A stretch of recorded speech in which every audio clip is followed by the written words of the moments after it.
What's up mga ka-Gianatics? I'm ka-Gianatics Artist Gia!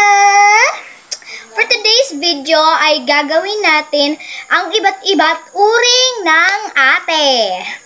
At kung hindi ka pa nakasubscribe, just click the subscribe button sa ibaba at huwag mo na rin kalimutang i-click ang notification bell para updated ka sa mga bagong videos na aming ina-upload. Number 1, rinahan kapag wala si nanay. O Lizel, pupunta lang ako ng palengke, bibili ako ng ulam. Bantayan mo si Meldrick ha. Opo, Nay. Hoy Meldrick, gugus ka ng plato doon. Puro ka lang laro sa labas. Okay, madali naman akong kausap. Number 2, feeling maganda. Hay, makapag-makeup nga. Hoy ate, ang feeling mo naman maganda ka. Wow! Hiyang-hiya naman ako sa Yorwena.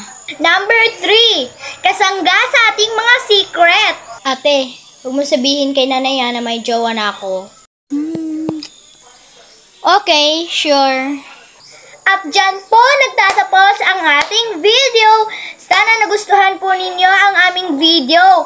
At kung hindi po namin nasama yung ibang mga uri ng mga ate ninyo, just comment lang po. At kung may suggestions po kayo ng mga video or iba't ibang uri ng mga ano-ano dyan, i-comment ka lang po dito at amin niyang i-heart at i-like. Hanggang sa muli po!